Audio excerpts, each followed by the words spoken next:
Hello and welcome to another edition of Inside the Burrow, the FAU podcast for and by fans. My name is Dan, known as FAU The Show on the FAUOwlsNest.com. I'm here with Jack Whitten, known as Jack Whitten, also on the forum, and also Aaron, USMC Owl. Happy Marine Corps birthday, Aaron. Thank you.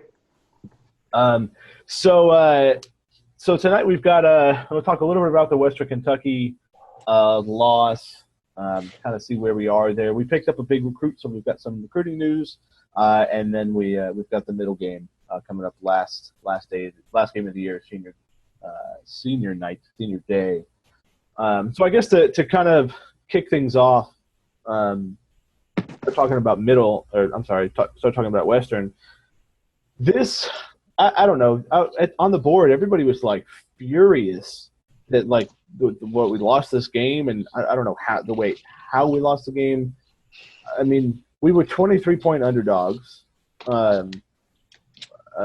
we easily beat the spread. The defense played just about as good as you could ask. It's just that we ran into the best team in the conference. I mean, there's no, and it's not like I'm okay and I'm accepting losing and things like that. That's definitely not what it is. But it's like I look at our team and I see what the team is. I see what Western Kentucky is. They have, one of the best, if not the best, passing offenses in the country. So I don't know. It was overall we played a pretty decent game. I mean, the offense again struggled, but the defense only giving up 35 points to a team that, mind you, averages 50 points a game at home. I think was a pretty decent accomplishment. Pretty much that's how I figured the game was going to end up turning up. We said last week they had to play literally a perfect ball game, and except for us failing to get into the red zone, we played pretty much as well as I thought we could. I mean, yes, I got excited when we got down in the red zone, but we ran into a buzzsaw. I'm going to call them what they are. The buzzsaw of the conference. They got a very prolific that puts up a lot of points, so their defense is not asked to do a whole lot. But when they did, they got into Quez's face. They forced him to maybe make throws that he shouldn't have, run a little bit more, throw out in the flat where our guys are not known to, well, not known, but, maybe go things differently. Our defense, I hate to say it, our defense, when we had them in those third and long, second long situations, on that one drive, like 4 or 5 times. Yeah. It was reminiscent of the 4th and 26 with the Packers versus the Eagle game. We got those conversions easily because we could not get on Daughtry, sorry. So, I mean, it was a game in which it could have gone either way up until started pretty much not getting the second half. It could have gone until the second half. Then exactly. Once the second half started, our normal second half team came out. So, yeah. Some things that I picked up on the Western Kentucky game was how well the offense played, especially in the first half, like you just alluded to, Dan.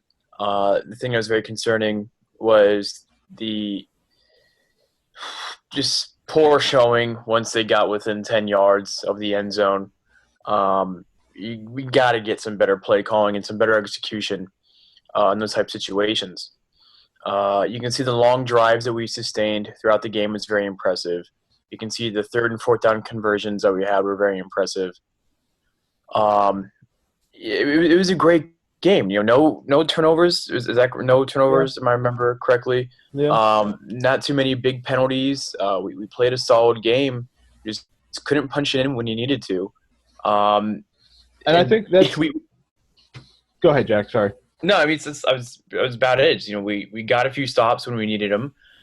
Something I thought was really interesting is that Western Kentucky's first 3 plays, they got first downs on their first 3 plays, and we're all just thinking, here we go, this is going to be quick. The very next 3, they only gained like 5 yards, forced a punt. drove the ball like 85 yards the very next drive and scored. That was so impressive. So we played a very, very solid game. We didn't even have a 3-and-out until the fourth quarter, was it? Yeah. Fourth or late third. Yeah. Was the only 3-and-out in the entire game, mind you, but also our first 3-and-out. So I think we played a solid game. The more concerning thing, once again, once you get within 10 yards of the goal line, the play calling gets very suspect, and the execution is lackluster. Yeah, I mean, there was it end of the second quarter where it was first and goal and we threw the ball. I think we threw the ball 3 times, and they were like, one was a fade route, which is I think statistically the lowest, has the lowest success rate. We didn't try to run the ball, but I mean, Trey Rodriguez, he's. I think we're underestimating how powerful he can be. We don't have the running back that can go out and get a yard and a half every single time he touches the ball. We don't have an Alfred Morris or a Charles Pierre anymore, to throw it way back. And it's just and that's like you're right. It's like we get down there and then we don't know what to do with the ball. It's like I would almost just like let's just have Quez run it 3 times up the middle. Let's see what happens. And it just it's very frustrating. Again, the second half adjustments. There are no second half adjustments. I think like the game plan that we put together offensively is successful in the beginning, and then the defense makes an adjustment, and we say, "Oh, crap, it's not working anymore." All right. No, we got beat, guys. Time to pack it in. They did some stuff in halftime. What happened? We saw against. I had some hope against Marshall where we ran those little pitches outside to Trey Rodriguez. Like that was a wrinkle. We don't have a running back that can run between the tackles. We have to run side to side. We have to use our speed. And so those tosses to the outside, those are great. What happened to those? Why don't we use those anymore? The tunnel screens that we haven't run a successful tunnel screen since Lucky Whitehead last year, against Western Kentucky. And I just, I hate to say it, but it's almost like with this group of people, with this staff, with the players, to me, like we maxed out against Western Kentucky. I don't know. That's just. I mean, I tweeted Saturday during the course of the game, and I don't know if you guys saw it. I said those jet sweeps aren't going to work against Western Kentucky. They're too quick laterally to really get anywhere, and Dan, you hit on the head. I was like, we maxed out. We're player-wise. I mean, Lucky's not here, guys. Guess what? We don't have to be anymore like Lucky has on the receiving corps, maybe except for Jensen, but he's more of a kind of like, for me, like a Jory Tech Nelson player. Run downfield, try to give him the ball. Henry Bussey has been was kind of supposed to be that, but he hasn't. I don't know. I still have faith in him. I'd like to see us get him the ball a little more, get him the ball in space, and that's kind of what our offense is designed around. It's designed for a healthy Quez and for getting the playmakers in space. Quez isn't the most accurate thrower. He can be very effective when he has the run option, and he was fairly effective, but I don't know. There's some of the throws in the end zone when it was first and goal there, like I mentioned before, were suspect. One of the things, again, I think this has been our problem for the last, it seems like 4 years, is second half adjustments. So I don't know. Until we get the second half adjustments thing figured out, I think it's going to be a lot of the same thing. We'll have a good offensive game plan. Halftime comes, the other defensive coordinator makes a change, and then we're through. Two quick notes, real quick. We've been spoiled with Lucky Whitehead on those type of screens. The dude almost had a kickoff return for a touchdown on was that Sunday or Monday Night Football? I'm pretty sure Sunday Night Football. Yeah. Sunday Night Football. We had an 80-yard return. We all knew that was coming. It's just a matter of time when the Cowboys were finally going to give up on that other guy and put him in. And then going back to I completely forgot. Going back to Western Kentucky. You're talking about Western Kentucky, right? You had 2 quick points real quick. Two quick point. Guys, it's almost finals week. All right, guys, come on. Give me something here. I completely just blanked in that second point, so it's just – So, all right, so I'll say something about second half adjustments. I asked I was kind of looking – so people were complaining about defense. They were complaining about offense, blah, blah, blah. I wanted to find out, like, of the good teams, and how I define a good team right now is a team that has 6 wins. FAU, I wanted to find out what their average points per game are. But I couldn't really find anything, so I asked Tim Reynolds, who is an AP writer for kind of covers all South Florida sports, mainly the Hurricanes and the Heat. But he writes about FAU every once in a while on FIU and stuff like that. But he always has a lot of good things and a lot of good stats. So I asked him about some stuff, and one of the things that he mentioned, I'm kind of thinking here that I think our first for the past 2 years the passing percentage, Quez's completion percentage is 60% in the first half and 45% in the second half. So it's like that shows like the second half adjustments, the things that need to happen. Instead of getting better in the second half, we're kind of getting worse. And I think there was another let me see if I can pull it up. Let's see. There's 26 FBS teams that average less than FAU at 23 points a game. One of them is over 500, and that's Northwestern. So, like, we got to score more points. We got to figure that out. And Jack, I think you had an aha moment. I think you. Yes, I remembered my second point, and it kind of goes into what you were just saying there. No one was expecting us to win this game at all. None of us were. Like, sorry about it. It's just the way it was. And it is kind of humorous to see everyone start freaking out because what we believed was going to happen came to fruition.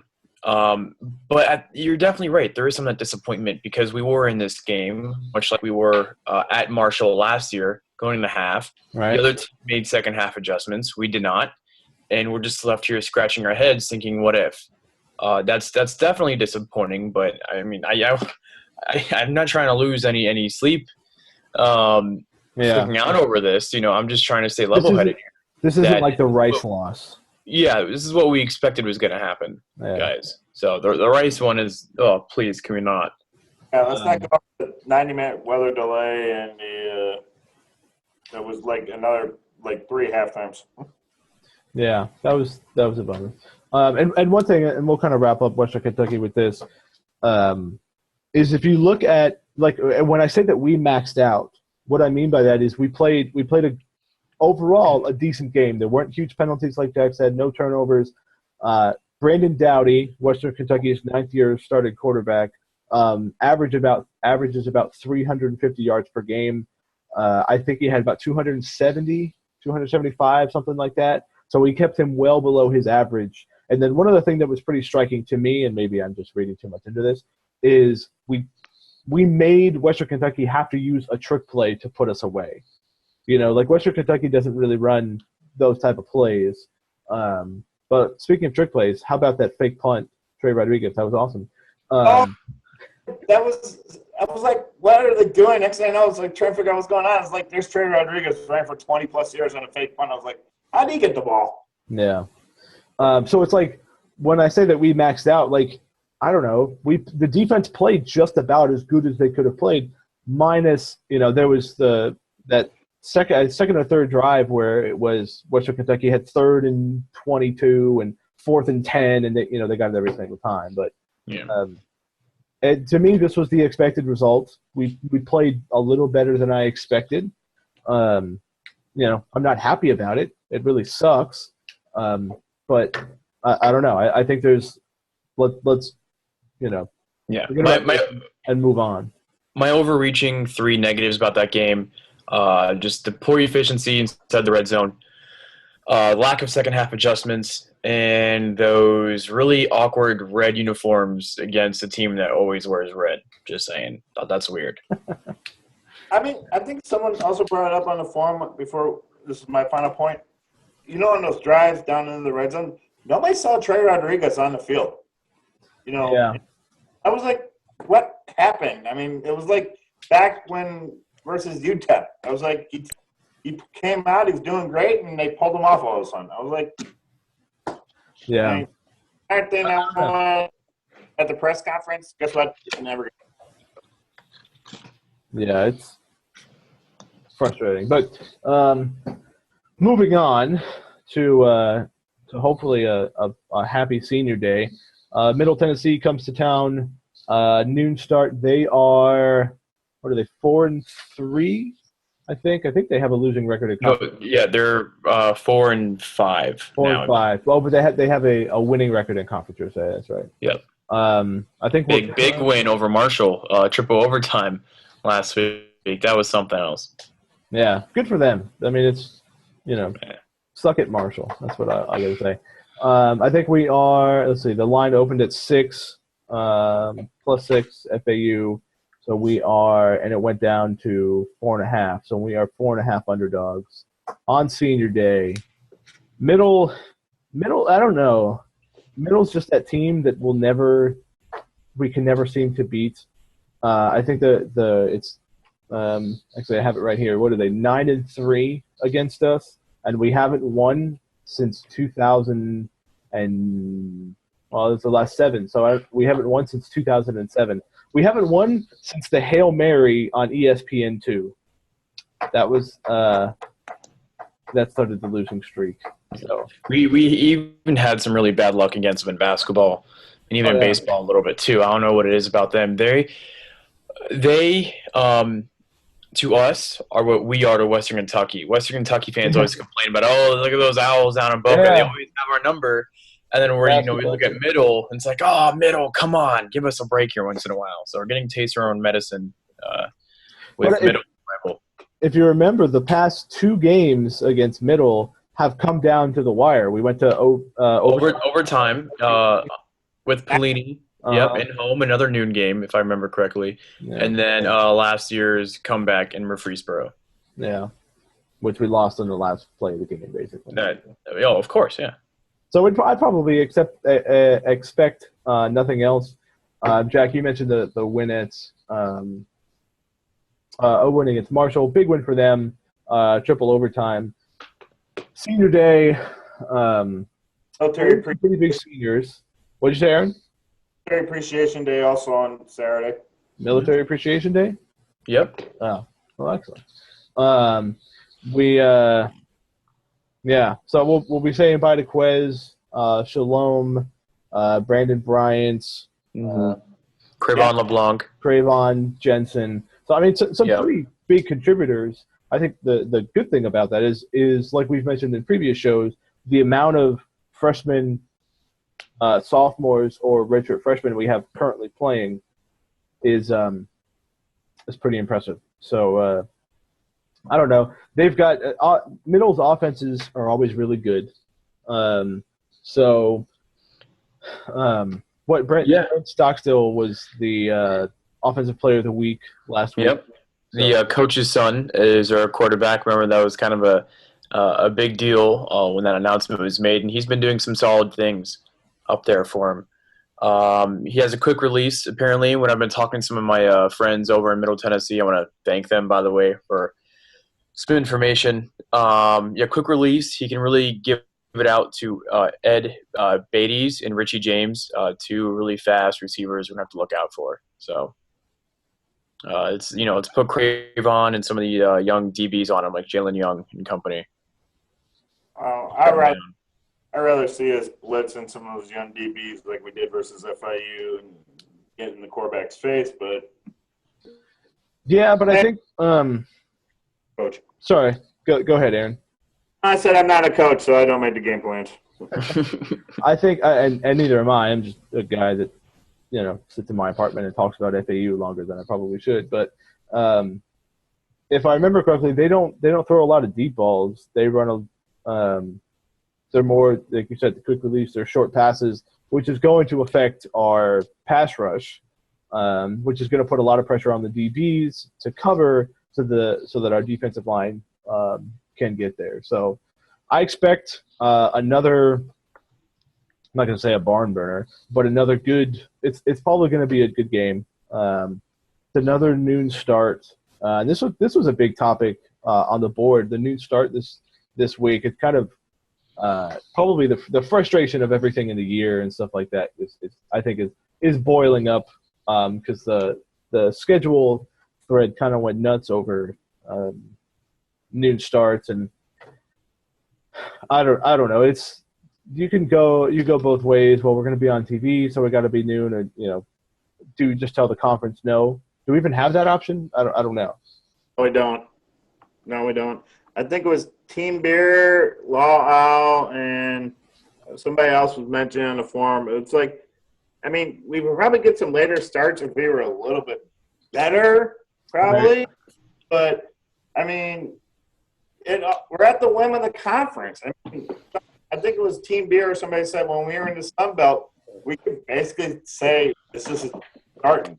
The further you go up, guess what? You don't have that power anymore. It's at the whim of a conference. I mean, heck, that Virginia Tech Miami game on Saturday was 3:30. Both, or was it 3? It was Virginia, and it was 3. Yeah. Thank you. But it was a 3:00 game. Why? There were technically two good programs that were struggling. But I mean, that's conferences. They're trying to get that more revenue for the conference. I hate to say. Yeah. The networks and the conferences make the schedules. But still, I just wish sometimes that Pat Shun would say thanks but no thanks to some of these noon games, especially early in the year. Especially if it's a team maybe out of conference or it's not really too big. No disrespect to them, but like a Buffalo or, someone like that. Because it just kills a fan base. It really does. It kills the atmosphere. I mean, I was in the student section, tailgating was fun and all, but, then everyone just either stayed at the tailgate in the Rat's Mouth or just went to a bar or went home, go to the beach. I mean, it's too freaking hot for an FAU Buffalo game. Yeah, and it just so there were a lot of if you haven't read that, go check it out. It's the 2015 football schedule thread. There's a lot of good points being made. One of them from Mark from It's Owl Time mentioned about he gave a story about how his store was open during the I think it actually was the Buffalo game. It was Parents Weekend, and the store was so busy during the game that he had to go back and help his son run the store. And it's like the point being was listen to the fans, or listen to your customers. So it's like we could be building, if you bring people into a 7:00 game, let's say it's a nice, like this Saturday in the morning, I think there's 40% chance of rain, but it's going to be 85 degrees in direct sunlight. It's going to be a pretty uncomfortable situation. But if you bring people into a 7:00 game at night, it's nice and cool, and you get to take in a nice game in a nice stadium. I think that, does more for you than getting a game on American Sports Network. I mean, what was that one game that we had last year that was it was midway through the season? I think it was October, and it was a 5 or 6 o'clock start, and it was I think it was during the Expo, and it was one of the home games. I mean, the stadium looked good. It was still rather warm, but it was comfortable. It was not overly – it was like a cold night. It was like one of those games where it was the first cold. It was comfortable. It was not – I wasn't sweating my butt off. UTSA kicked off in the evening earlier in the fall. Then UAB was homecoming. That kicked off at night as well, but that one ended up being freezing. That one ended up being actually way too cold. We're too whiny here. As soon as this second half started and the sun went down, I mean, all the students, we were freezing. We didn't expect it. It was the first cold snap of the season. Yeah. We're out there in shorts and shirts. We had no clue because, why watch the news, right? That's what Twitter's for. Yeah, exactly. Or Facebook. So, did anyone want to make like any last minute like comments on Middle Tennessee before we move on? Just No. Go ahead, Aaron. hydrate. That's it. Just hydrate. Listen to the former Marine. And my only thought is, I just hope we win. I'm so sick of losing. One, I'm so sick of losing to Middle, but I'm so sick of seeing other people celebrate in our stadium. You know, Yeah. hopefully the seniors come up riled up, and we can kind of get the same effort that we did against FIU. Because I'm so sick of seeing people celebrate in our stadium. Yeah, I really kind of dislike Middle Tennessee just because they've had our number for so long. I want the seniors to go out with a bang in our last home game. It's going to be my last home game as an FAU undergrad. So, be emotional. But I think it's a winnable game. Middle hasn't played to the level that we expect them to this year, nor that our fans have expected them to. I think if we put pressure on Brent Stockstill, we can force some turnovers. We can control the line of scrimmage offensively and defensively. I think we can really control time of possession, which I think will go into our favor, especially if it is a bit hotter. I think it's winnable, but at the same time, I wouldn't be surprised if we have a lead going into halftime and they make some adjustments and we fail to, or our adjustments just aren't up to their level. Yeah. So I think it's possible to get a W here, but I'm not gonna bet my house on it. Good bet. What house? Okay. So I guess kind of we'll wrap things up with a little recruiting news. We'll turn to our recruiting expert, Jack. Pretty big pickup, actually. It seems as if there's getting a lot of buzz. A defensive lineman from Daytona, Mainland High School. Mainland High School, Daytona Beach. According to Andrew Ivins, you all remember Andrew. He's now working in South Bend, Indiana for Notre Dame media. This is the highest ranked defensive lineman that FAU has committed since Corey Henry back in 2009. So I really want to thank Andrew for finding that piece of information for us. Yeah, Corey Henry, currently of the Ottawa Red Blacks. yes, with David Hines. With David Hines, yep, and they're looking really good to win the Grey Cup right now. They're actually looking pretty good. Mm-hmm. So this defensive lineman from Daytona Beach, his name is Kevin McCrary. Solid guy, big dude. Some really impressive offers, including some ACC schools, Duke, Pitt, North Carolina State, to name a few. Some American Conference schools, Cincinnati, UCF, USF, and also Marshall. Marshall recruited him, so it's good that we're beating out Marshall for some local recruits. Yeah, so that's good. I mean, it's a pretty. I think it says something to get a pickup like that with to get a pickup when we're 2-7. Heading into possibly maximum win of maybe 3, 4 at the most. I think it shows something to it says something to get a pickup like that. And I guess lastly, we got in basketball news, which we may talk about them starting in a little bit. We got Michigan State. What time is the game this week? It's at Michigan State, so I really have I don't know, to be honest. Again, exams are coming up. It's going to be either 7:30 or 8:30. And it's on ESPN3. It's going to be on ESPN3. We're going up to Michigan State against Tommy Zone Company. It's a tough way to start the season, but again, I'm confident in the talent that we have that we'll be able to make some noise.